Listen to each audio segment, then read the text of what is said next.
Okay, so in real life there will always be two type of solutions. Okay, अगर आप commerce में जाओ या आप साइंस का कोई न्यूमेरिकल करो या आप मैथ्स का कोई करो, ओके, हमेशा दो तरह के सॉल्यूशंस होते हैं। एक को हम लोग बोलते हैं एनालिटिकल और दूसरा को हम लोग बोलते हैं ग्राफिकल। अब एनालिटिकल मतलब क्या, आप फार्मूला लेते हो, फार्मूला में कुछ तो डालते हो और सॉल्व करते हो, तो उस मेथड को हम लोग बोलते हैं एनालिटिकल मेथड। क्योंकि फार्मूला से आपने क्या कर दिया, फार्मूला में डाला और आपने सॉल्व कर दिया। ग्राफिकल मेथड क्या आता है, आपने कुछ तो ड्रॉ किया और सेम चीज़ आपने फाइंड आउट की, बट इस बार कैसे किया, आपने ड्राइंग करके किया। ओके, तो उसको हम लोग बोलते हैं ग्राफिकल मेथड। अब यहाँ पर ड्राइंग मतलब हमारा ड्राइंग सब्जेक्ट वाला ड्राइंग नहीं है, हम लोग मैथ्स में, तो यहाँ पर कुछ रूल्स रेगुलेशंस के हिसाब से जो होगा।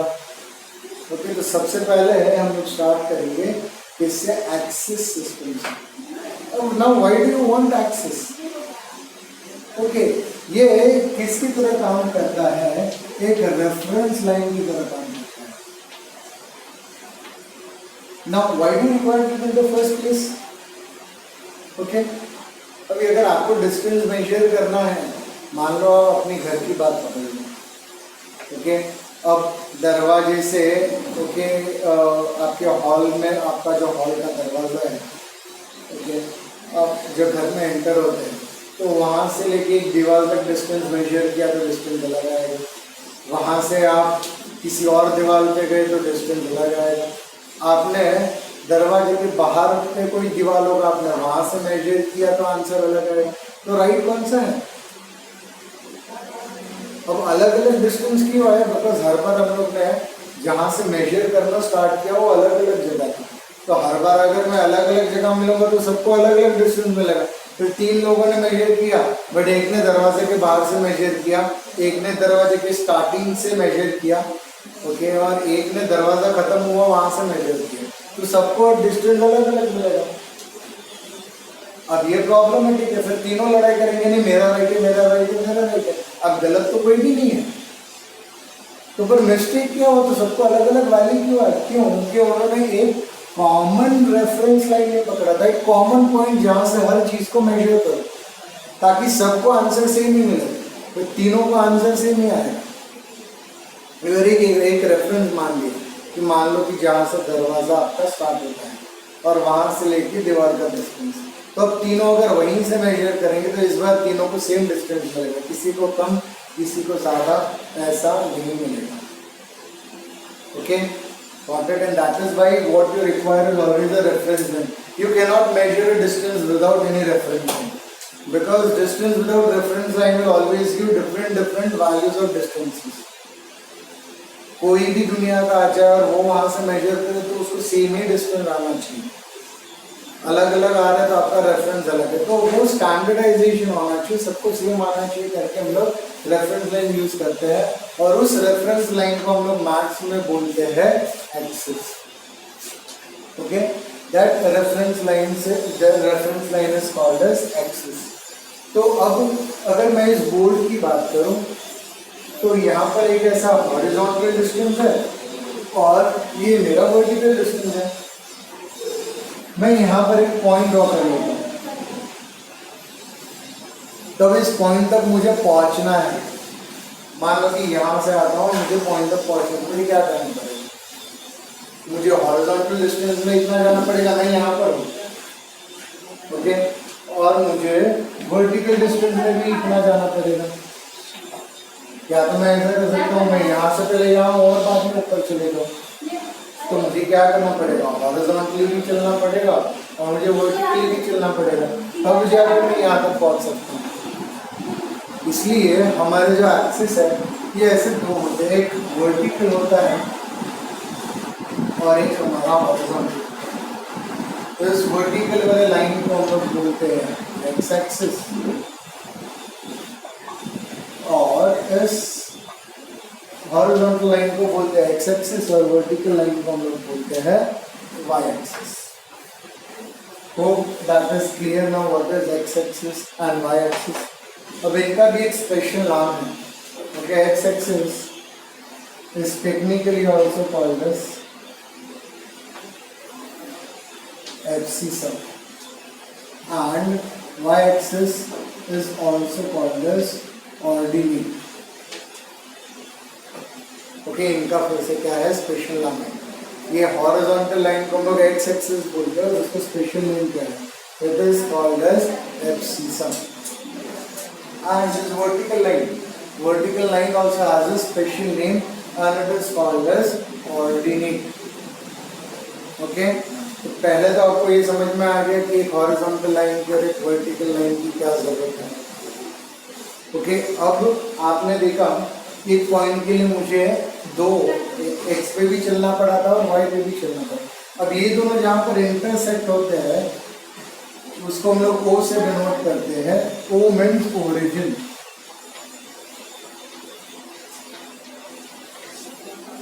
ओके, ओ का मतलब क्या होता है, ओरिजिन. ओरिजिन मतलब जहाँ से स्टार्ट होता है. ओके, कोई भी चीज़ कहाँ से स्टार्ट होगी, तो जहाँ से स्टार्ट होती है उसको हम लोग ओरिजिन बोलते हैं.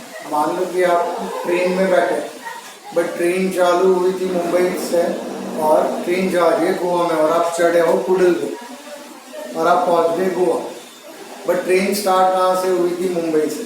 तो मैं बोलूँगा ओरिजिन इज मुंबई. जैसे जहाँ से स्टार्ट होता है उसको हम लोग ओरिजिन बोलते हैं. So here when I am saying, suppose I am saying origin, तो यहाँ पर भी मतलब वही होना चाहिए. तो अगर मैं बोलता हूँ कि ओ मेरा ओरिजिन है, इसका मतलब क्या होता है, इसका मतलब यही होता है कि वहीं से स्टार्ट होना चाहिए. You have to go by the meaning, you don't have to buy anything. Okay, this is what it means. You have to start from there because the word itself is called as origin. जहाँ से सब कुछ start हुआ है. तो x के distance को major करना है या y के डिस्टेंस को मेजर करना है, आपको कहाँ से स्टार्ट करना पड़ेगा, ओरिजिन से स्टार्ट करना पड़ेगा. Okay, so now suppose I am writing like this 1 2 3 4. वैसे ही जब मैं ऊपर जा रहा हूँ 1 2 3 4, तो यहाँ पर मैंने सब पॉजिटिव नंबर्स लिखे हैं, इसलिए मैं इतने वाले पार्ट को ओके बोलूँगा पॉजिटिव एक्स एक्सिस और इसको मैं बोलूँगा पॉजिटिव वाई एक्सिस. सिमिलरली मैं इस साइड जाऊँ 0 के, तो हमको पता है 0 से अगर नंबर कम होता है तो वो नेगेटिव होता है, इसलिए मैं यहाँ पर -1 -2 -3 -4 ऐसे लिखूँगा. ओके, तो इस वाले पार्ट को ओरिजिन के लेफ्ट साइड में, तो उसको मैं बोलूँगा नेगेटिव एक्स एक्सिस. सिमिलरली मैंने यहाँ पर ऊपर पॉजिटिव लिख के रखा है, तो जब मैं 0 के नीचे आऊँगा तो सब क्या हो जाएगा, मेरा नेगेटिव हो जाएगा. Okay, so this will be called as, अब ओरिजिन के नीचे ये हो गया मेरा negative Y axis. Let me denote it by Y dash, let me denote it by x dash. Then I can say that OX is positive x axis,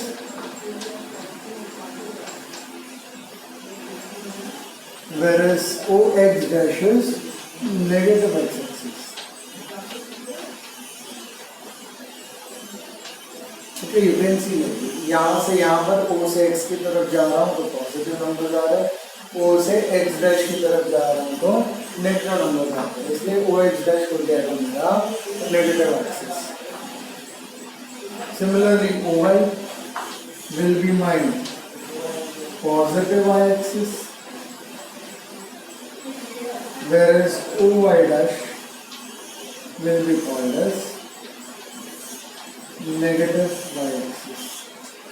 okay, आप देख सकते हो जब मैं ओ टू वाई की तरफ जा रहा हूँ तो सभी नंबर्स मुझे मिल रहे हैं पॉजिटिव, और जब मैं O से Y डैश की तरफ जा रहा हूँ तो सभी नंबर्स मुझे मिल रहे हैं नेगेटिव, इसलिए OY हो जाएगा मेरा पॉजिटिव वाई एक्सिस और OY डैश हो जाएगा मेरा negative Y axis. So this X axis and Y axis together it is called as coordinate system.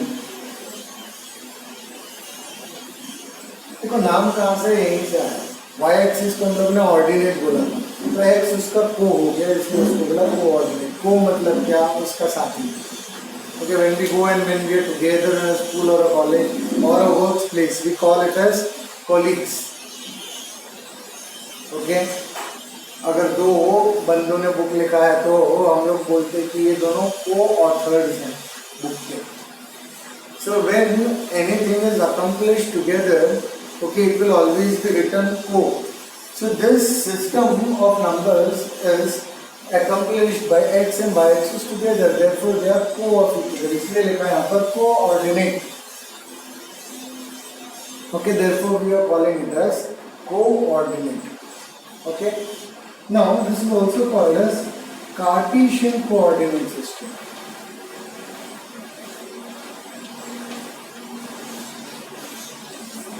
Now why the name is Cartesian? Because this was the person who first gave this idea that this is how we can plot a number, this is how we can give the position of anything in a graph.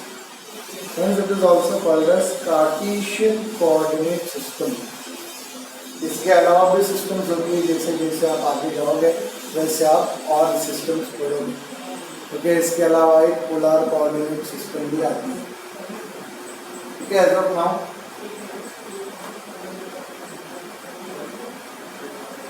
let me keep this aside. Okay, suppose you are entering into your house, or suppose if I kept this point over here, suppose I have kept this point over here and I want to reach to this point, what I will have to do? मुझे यहाँ से इतना horizontal चलना पड़ेगा और उसके बाद यहाँ से उतना ही वर्टिकल चलना पड़ेगा, तब जाके मैं इस पॉइंट तक पहुँचूंगा. अगर मैं सिर्फ वर्टिकल चलता हूँ और हॉरिजॉन्टल नहीं चलता हूँ तो क्या होगा? देखो ये ओरिजिन है, मैंने बोला ओरिजिन मतलब जहाँ से लोग स्टार्ट होता है. तो जब हम लोग ग्राफ ड्रॉ करते तो हर चीज़ हर डिस्टेंस हमेशा आपको ओरिजिन से ही मेजर करना है. तो अगर मैं बोलता हूँ कि मैं चलना स्टार्ट करता हूँ तो इसका मतलब ये होना चाहिए कि मैं हर बार ओरिजिन से स्टार्ट करूँगा. तो सपोज अगर मैं खाली वर्टिकल चलता हूँ, हॉरिजॉन्टल नहीं चलता हूँ, तो मैं यहाँ पर पहुँचूँगा, मैं इस पॉइंट तक नहीं पहुँच पाऊँगा. सपोज मैं सिर्फ हॉरिजॉन्टल डायरेक्शन में चल रहा हूँ, वर्टिकल में नहीं, तो मैं यहाँ पर पहुँच पाऊँगा, इस पॉइंट तक नहीं. इसका मतलब क्या, मुझे अगर इस पॉइंट तक चलना है तो मैं इतना हॉरिजॉन्टल डिस्टेंस चलता हूँ और उसके बाद में यहाँ पर वर्टिकल चलना स्टार्ट करता हूँ. तो क्या होगा, मैं इस पॉइंट तक पहुँच जाऊँगा. तो मान लो मैंने इतने कदम, 3 कदम मैंने हॉरिजॉन्टल डायरेक्शन में चले और 4 कदम मैंने मान लो वर्टिकल डायरेक्शन में चले. तो this is how I can give the location of a point.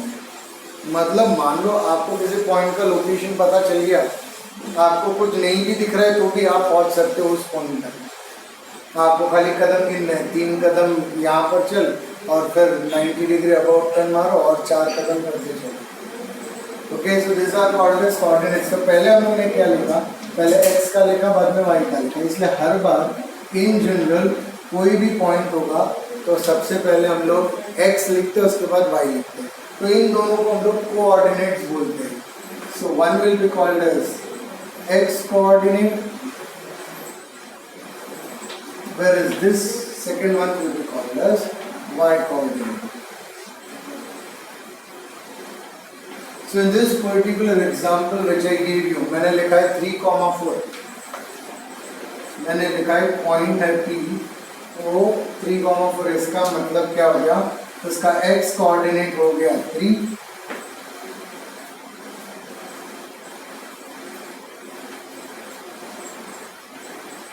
और उसका y कोऑर्डिनेट हो गया 4. Okay, so the first number which we write in a graph will be always called as x coordinate, and the next number which we write in the graph will be called as y coordinate. Okay, is that fine? Now let's move ahead.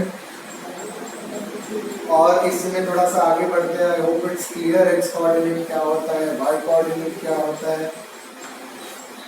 X axis, positive x axis,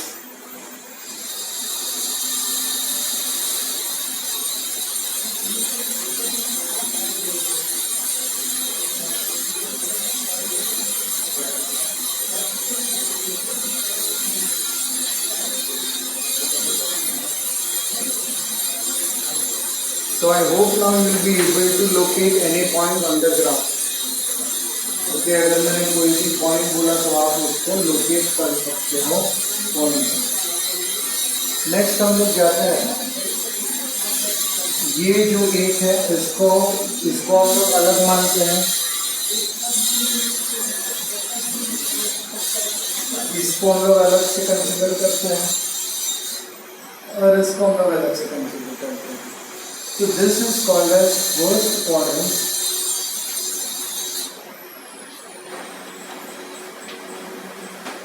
this is called as second quadrant,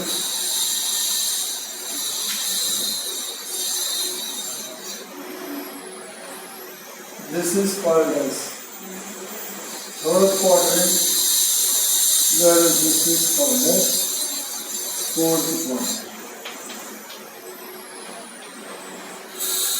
हम लोग यहाँ से इस तरीके से आए, तो जब मैं इस तरीके से एंटी क्लॉकवाइज मूव करना स्टार्ट करता हूँ, सब घूमना स्टार्ट करता हूँ, तो सबसे पहले मैं पहुँचता हूँ यहाँ पर, इसलिए इसको बोला है फर्स्ट क्वाड्रेंट। उसके बाद में ऐसा घूमते घूमते जाऊंगा, ओके ये लाइन है, इस लाइन को मैं और घुमा रहा हूँ तो यहाँ पर लाइन पहुँचेगा, इसलिए इसको मैंने बोला है सेकेंड। फिर वो नीचे जाएगा और फिर वो यहाँ पर आएगा।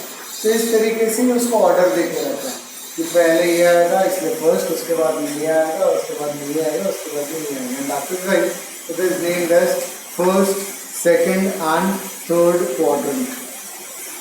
Okay, so we have like this 4 quadrants. Now you see over here, यहाँ पर मेरा x भी पॉजिटिव है और y की वैल्यूज भी पॉजिटिव है, तो फर्स्ट क्वाड्रेंट में मेरे दोनों कोऑर्डिनेट जो है वो पॉजिटिव रहेंगे। ओके, मेरा x भी पॉजिटिव रहेगा और y भी यहाँ पर पॉजिटिव रहेगा। अगर मैं यहाँ पर देखूँ सेकेंड क्वाड्रेंट में,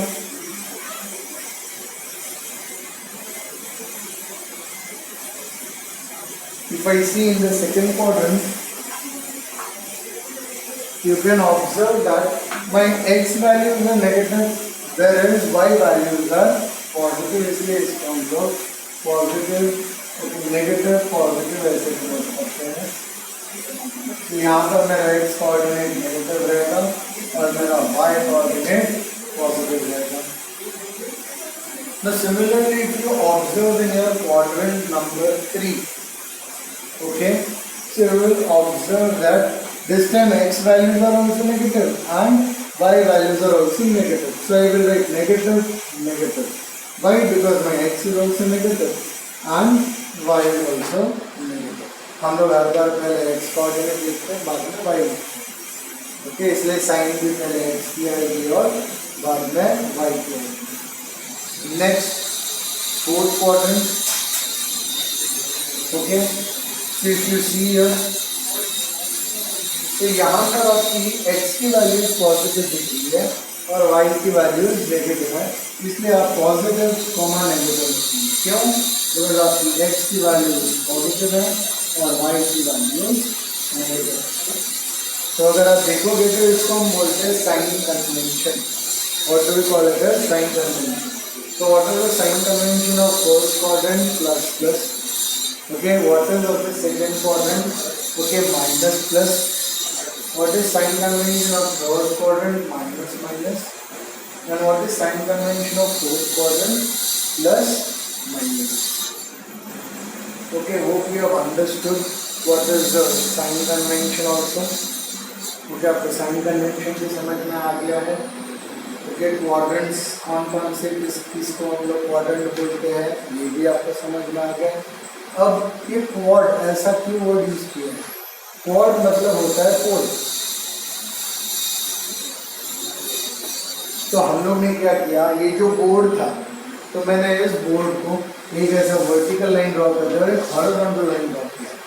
तो क्या हो गया, बोर्ड मेरा चार पार्ट में डिवाइड हो गया। ये मेरा फर्स्ट पार्ट, ये मेरा सेकंड पार्ट, ये मेरा थर्ड पार्ट और ये मेरा फोर्थ पार्ट। तो जो मेरा बोर्ड है वो किसमें डिवाइड हो गया, चार पार्ट में। और इसलिए यहाँ पर वर्ड यूज किया quadrant.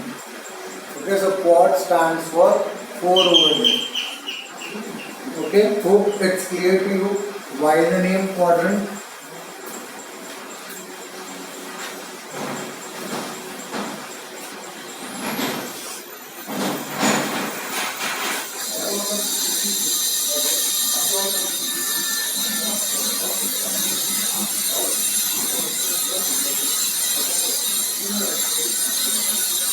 Now in this we are going to see some different types of graph.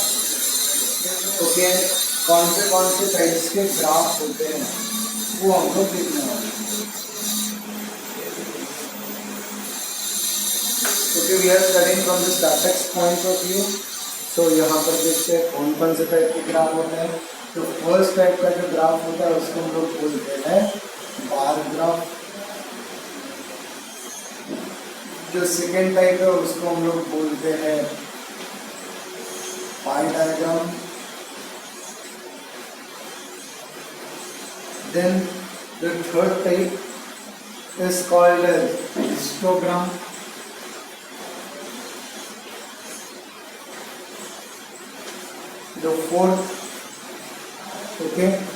The fourth is called as line graph.